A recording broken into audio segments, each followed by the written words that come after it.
Hi, I'm Dr. Laura Wilson, and I am the curator of paleontology here at the Sternberg Museum of Natural History. And we are broadcasting here today from our fossil prep lab, the Oceans of Kansas Fossil Prep Lab, that we have at the museum. So I just wanted to take a minute to introduce some of the people that we have working in our lab and some of the things that take place in a fossil prep lab and why it's important for science, for education, and for visitors to our museum. So one of the cool things about our museum here is that pretty much all of our prep lab staff, so all of those who are repairing and cleaning and fixing fossils, are students at Fort Hays State University. So we have both undergraduates and graduate students that are helping us with our research, our exhibits, and our education, while they also get to build skills to take into their future careers. So let's take a minute and introduce some of them and see what they're working on. So you can see a little bit of our fossil prep lab. We have these cool dust collectors that help collect dust to keep the air clean for health and safety. We have different lab spaces and tables and different places where we can work. And here is one of our volunteers that we have right now. Riley, would you like to introduce yourself? Hello, my name is Riley Sanford. I am an undergraduate student here at Fort Hays. I'm studying geology with an emphasis in paleontology, so I was really excited when I got the opportunity to start volunteering in our prep lab. Well, we love having you here and all the work that you've done. Can you take a minute and tell us and show us what you're working on? Absolutely. So this is what we call the chalk block. This is a tylosaur, and you can see it's got some vertebrae sticking out here. These are its backbones. And I am just using this paintbrush and also this dental pick, which is the same dental pick that your dentist uses to clean your teeth, to slowly and carefully scrape off the chalk from the bones. Very cool. So can you tell just briefly what a tylosaurus is? A tylosaur is a type of mosasaur, which are extinct marine reptiles that live in the western interior seaway, which is a seaway that was covered Kansas completely in water in the late Cretaceous. Excellent. So I see you also have a microscope. What's up with the microscope? We do all of our prep here under a microscope in order to make sure that we aren't missing any little details like soft tissue, cartilage, muscle, skin impressions, and it's especially important in this specimen because we have lots and lots of microfossils in here. Things like teeny tiny little fish teeth and teeny tiny little fish ribs, fish scales, shark teeth, and so we have to make sure that we are not missing any of those and accidentally destroying them. Very cool. So why is what we do here in the lab, why is it important and what is it contributing to the museum and to science? Well, an important part of what we do here in the lab is education and outreach. So as you can see, we have this giant window right in the front of our lab. Whenever we're in here, we keep that window open most of the time so that we can talk to visitors and tell them about what we're doing, like kind of what we're doing now. Very cool. And so what do you want to do when you grow up, Riley? Well, I'm a senior this year, so I'm starting to apply to graduate schools in paleontology. So I'm planning on going to graduate school, and after graduate school, I'd like to work in a museum setting, maybe in museum education or maybe as a curator. Excellent. So the type of stuff that you get to do here is building skills that you get to take forward with you in the next stages of your career. Absolutely. It's taught me a lot about paleontology and the functions of a museum. Awesome. Well, thank you so much. Let's see who else we have in the museum or in the prep lab. Over here, we have somebody who's getting dirty in a different way.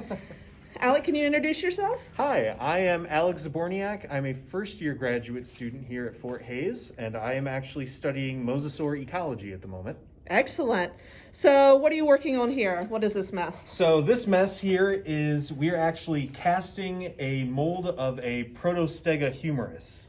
Okay, cool. What's a protostega? Protostega is a very large sea turtle, again found here in the western interior seaway. It lived with large fish and mosasaurs.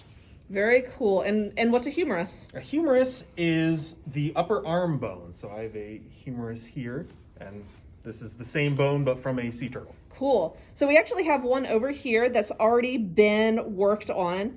So one of the things Alex is working on is called molding and casting. Why do we do this? We do this, for example, this specimen is on loan, so we do this in order to provide different molds and models for other institutions that can be used. And it also helps preserve the structural integrity of the fossil. Very, very cool. So we make replicas. So one of the things that we do in prep labs, in addition to making things pretty and repairing them, we do molding and casting, which is making replicas. So this is fun. This is dirty. What's this? What materials are you using for this? Primarily plaster. This is the mother mold, and we'll go ahead and actually put the rubber mold inside of it when it's finished. Very cool. So just like plaster of Paris, and then this looks like it's a fiberglass to give it integrity. Mm-hmm. Very, very cool. So cool chances to get dirty.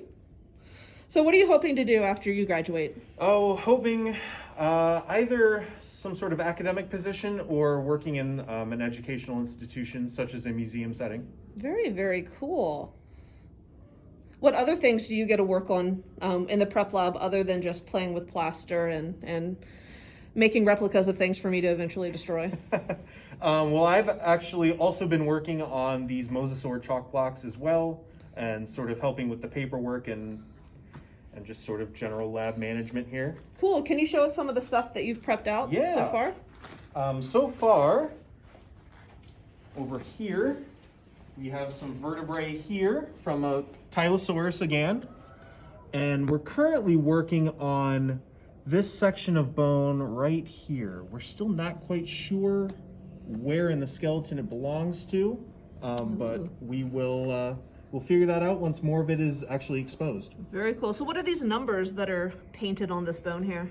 These numbers are specimen numbers that helps us with cataloging the fossils so we can find them easily if researchers need them, or if we need to use them for educational purposes, we know where they are in the collections. Very cool. So I guess these are kind of some of the microfossil stuff that and macro that Riley was talking about. Little teeth and scales. One of the reasons why we use the microscope is so that we make sure that we find absolutely everything possible within these blocks. So very cool. Looks like these are some little teeth right here.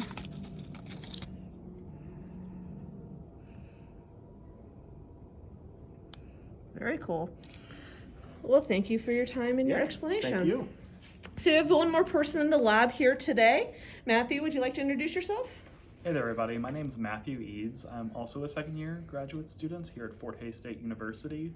The main thing I study is preparatory techniques. Okay, so you actually want to go on and do stuff like this for your future career. Absolutely. So what are some of the things that you do while you're working in the lab? So while I've been up here in the lab, I've worked with molding and casting of more protostega parts. I do paperwork as well as photogrammetry and 3D modeling. Very cool. What's the importance of 3D modeling? So the difference between like making a physical copy using molding and casting and making a digital copy is because it's simply a file that you end up creating. You can go and send those off to other institutions. It's more widely available to use in education and outreach as well. Awesome. And it's always good to have a backup just in case. So you kind of help manage the lab. So you do maybe a few things that some of the other volunteers don't do. So what are kind of the management of a prep lab that you're getting to experience? Part of the management part is also dealing with training and just making sure that everyone is using proper techniques with the dental picks and also the bamboo skewers. Make sure that they're picking properly, using the right consolidants. And I'm here for aid if they need anything. The other big thing is I help to handle all the paperwork. Woohoo! Everybody loves paperwork. Absolutely. So what's the importance of all of this stuff of paperwork, of tracking? What sort of information do you track and why? So for each of our active projects, we have a different folder in here, so everything's nice and organized.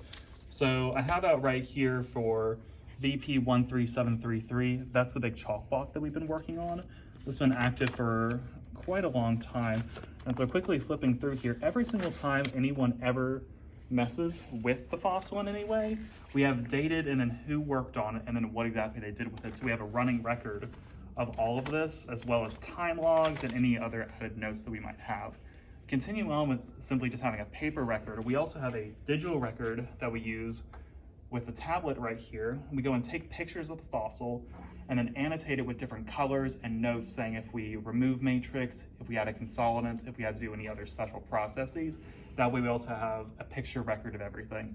Because these chalk blocks that we're working with take so much time to move through, they're not done by one single person. So when someone has to pick up from the previous person, they can go and check out the pictures and the notes, so that way they know, oh, this area was consolidated, this area is messed with, I broke something here. That way you don't just go into it blind each time. So what happens to all of these data after, if you finally finish the chalk block? What happens to all these papers? All of these papers will get filed away and then also brought online as another source of record. Right. Yeah, so that's one of the important things that we do is we track all the information and then we put it into our digital database. So these data, this information of who worked on what and what they did, what glues they used, can all be tracked for anybody who comes in the future and wants to study that specimen. They know exactly what's been done to it. So we do a lot of cool stuff here. We find new fossils in sediment. We replicate existing fossils for education, outreach, and research. And then we make sure we track everything with paperwork so that we have a physical and digital archive of all of the information that is associated with fossils, because you never know when you're going to need extra information. Of course, we have students working in here who specifically are interested in paleontology, and so they get to build a lot of skills too. So thanks for joining us. Matthew is going to actually stick around for a few minutes and answer some of your questions in a live Q&A. So feel free to go ahead and put your questions into the chat box, and he'll go ahead and answer those. Thanks for joining us.